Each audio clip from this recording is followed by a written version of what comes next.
ATM থেকেই তুলতে পারা যাবে পিএফ এর টাকা। উপকৃত হবেন 7 কোটি কর্মচারী। কবে থেকে মিলবে সুবিধা? বিস্তারিত জেনে নেওয়া যাক। Hi everyone, welcome back to my channel অঞ্জনার ব্যঞ্জনা। বন্ধুরা, তোমাদের সকলকে আমার এই ছোট্ট ইউটিউব চ্যানেলে স্বাগত জানাই। শ্রম সচিব সুমিতা ডাওরা জানিয়েছেন, বর্তমানে আইটি সিস্টেমকে উন্নত করার কাজ চলছে। শ্রম ও কর্মসংস্থান মন্ত্রক সেই বিষয়ে লাগাতার কাজ করছে। এটিএম থেকেই প্রভিডেন্ট ফান্ডের টাকা তুলতে পারবেন কর্মীরা। উপকৃত হবেন এমপ্লয়িজ প্রভিডেন্ট ফান্ড অর্গানাইজেশনের প্রায় 7 কোটি সদস্য। কয়েকদিন আগেই এই খবর সামনে এসেছিল। এবার জানা গেল কবে থেকে এই সুবিধা মিলবে। শ্রম সচিব সুমিতা ডাওরা আরও বলেছেন, আগামী বছর অর্থাৎ 2025 সালে ইপিএফওতে বড় ধরনের সংস্কার আসতে চলেছে। তখন এটিএম থেকেই পিএফ এর টাকা তুলতে পারবেন কর্মীরা। শ্রম ও কর্মসংস্থান মন্ত্রকের সচিব সুমিতা ডাওরার কথায়, পিএফ ব্যবস্থায় আইটি সিস্টেমে আরও উন্নতির কাজ চলছে। এর আগেও বেশ কিছু সংস্কার হয়েছিল। ক্লেইমের নিষ্পত্তি আগের চেয়ে অনেক দ্রুত হচ্ছে।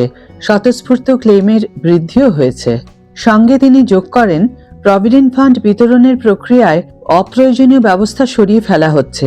আমাদের লক্ষ্য হল এমপ্লয়িজ প্রভিডেন্ট ফান্ড অর্গানাইজেশনের 8টি কাঠামোকে ব্যাংকিং সেক্টরের মতো করে গড়ে তোলা। 2025 জানুয়ারি থেকেই বড় সংস্কার দেখতে পাবেন কর্মীরা। যাদের কাছে ইপিএফও এর আইটি 2.1 ভার্সন থাকবে, তারা সরাসরি এটিএম থেকে প্রভিডেন্ট ফান্ড তুলতে পারবেন। অনেক নতুন প্রযুক্তি আসছে, সিস্টেম আমূল বদলে ফেলা হচ্ছে। এমপ্লয়িজ প্রভিডেন্ট ফান্ড অর্গানাইজেশনে সক্রিয় অবদানকারীর সংখ্যা 7 কোটি ছাড়িয়ে গিয়েছে। এই পরিস্থিতিতে ইপিএফও খাতে সরকারের প্রতিশ্রুতি এবং কর্মীদের জীবনযাপনের সার্বিক উন্নতির জন্য সরকারের প্রচেষ্টা সম্পর্কেও বিস্তারিত জানান শ্রম ও কর্মসংস্থান মন্ত্রকের সচিব সুমিতা ডাওরা।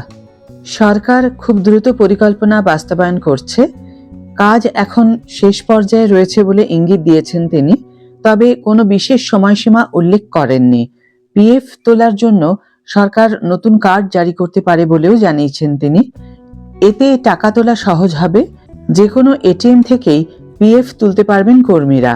তবে মোট জমা অর্থের 50% তোলা যাবে, তার বেশি নয়, এমনটাই জানা গিয়েছে।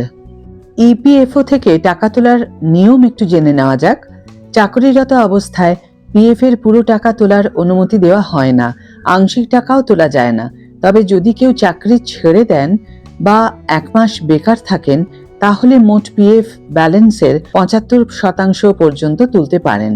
আর যদি টানা 2 মাস বেকার থাকেন, তাহলে পুরো টাকা তুলতে পারবেন।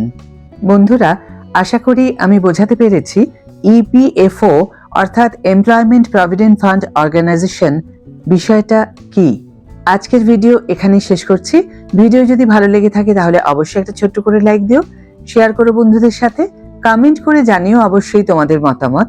আর যারা এখনো আমার চ্যানেলটিকে সাবস্ক্রাইব করোনি, তারা অবশ্যই চ্যানেলটিকে সাবস্ক্রাইব করে আমার পাশে থেকো।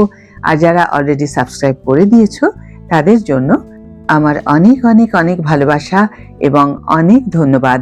আজ তাহলে বিদায় বন্ধু, দেখা হবে পরের ভিডিওতে। ভালো থেকো, সুস্থ থেকো, সঙ্গে থেকো।